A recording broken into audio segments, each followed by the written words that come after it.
Has Putin converted to Buddhism and become a monk? Did the Pope really meet the devil? And has Will Smith slapped somebody at the Oscars again? Of course not. These are all fake images, but they have one thing in common. They've all been generated using AI, artificial intelligence. At first glance, they look pretty real, and that's why many fall for them. Take this image from France, for example. Many internet users claim that this elderly man was beaten by the French police while he was taking part in a protest against the pension reforms. The image went viral and caused a lot of angry reactions.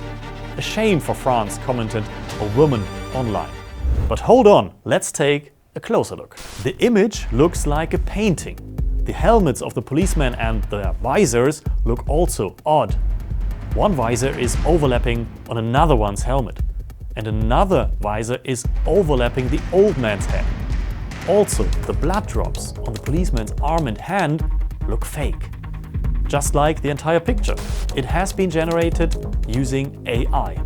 These have become very simple to generate nowadays. All you need to do is register yourself, a few clicks and some creativity, and voila!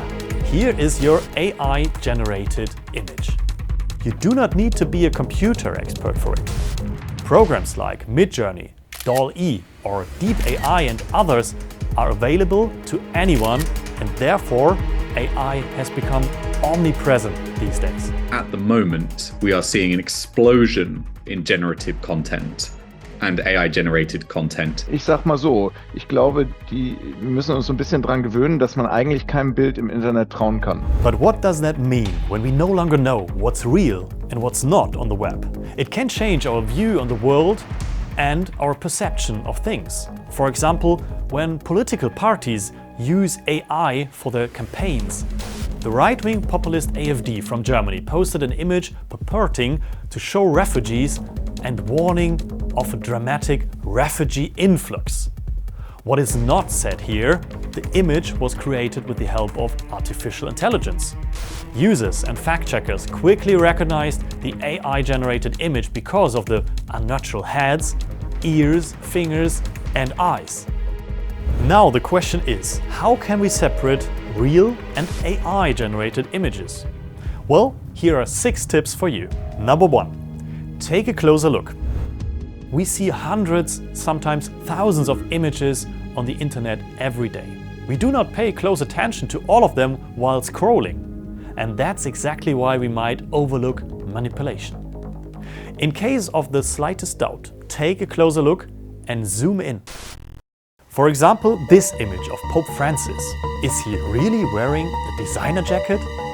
Many thought so, according to this Twitter poll. But the truth is, the image is not real. While zooming in, you'll find his fingers are distorted and he's not holding the mug properly.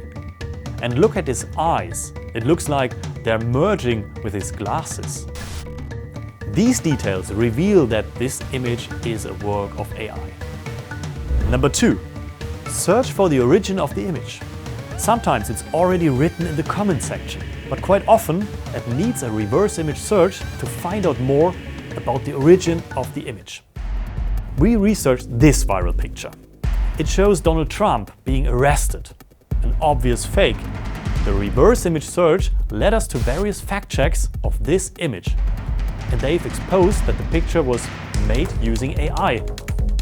But be careful, you may not always find results of an AI image while doing the reverse image search. Number 3. Watch out for typical AI mistakes. AI picture generating software is still prone to errors. Andere Merkmale sind oft im Bereich, wenn es zum Beispiel gefälschte Gesichter sind, Asymmetrien, die auftreten, beispielsweise wenn die Ohren ganz unterschiedlich aussehen. Another typical AI mistake is that glasses or earrings often look odd and deformed. You can see it in this image. We created this using the random face generator, which allows anyone to create AI images in a few seconds. These images are often used to create fake accounts. Number 4. Look at body proportions. In many cases, the AI-generated images do not follow body proportions. Sometimes the hands are too small, the fingers are too big, and sometimes feet too big or too wide. Let's take this picture of Putin. Here, the Russian president is said to be kneeling in front of the Chinese premier Xi Jinping.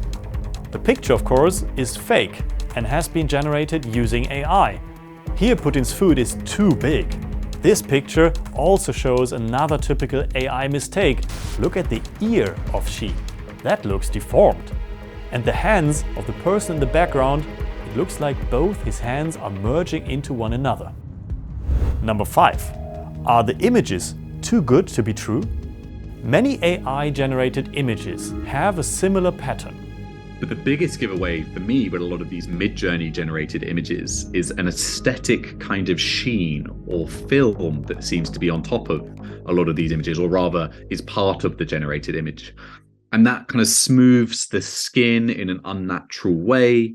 It provides an almost plasticky quality to the image. It looks a bit hyper-real. Radiant, colorful, aesthetically pleasing and perfectly lit, many images therefore look even more extreme than social media filters.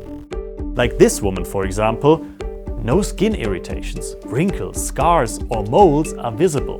But this AI image still has one flaw. The right hand has only 4 fingers. And here comes our final tip, number 6. Check the background. Errors often creep into the background of AI images, as with this image, which is supposed to show the actor Will Smith. A fake, as we can see from the background. It does not correspond to a depth of field that is typical for photos, but looks fake here, as if artificially blurred. Sometimes AI programs also clone people and objects in the background. It's worth paying attention here. But the important thing is, AI generators are rapidly improving and constantly evolving. I might be able to tell you signs that you could look for today, but there's no guarantee that those signs will be there tomorrow. Some AI pictures even fool professionals. This one won a prize at the Sony World Photography Awards. But the German photographer Boris Eldagsen turned it down because he had generated the image via AI. He wanted to test whether photo competitions like this one are prepared for AI fakes. What about AI detectors? Is there any software to help us identify fake images? Hugging Face is one such program, but it's not always accurate at the moment. This means that relying on AI to detect AI-generated images is not always effective. In the end, it still depends on us. We have to take a close look ourselves to tell a real picture from a fake. Have you come across other AI fakes? Then let us know in the comment sections below or send an email to factchecking@dw.com.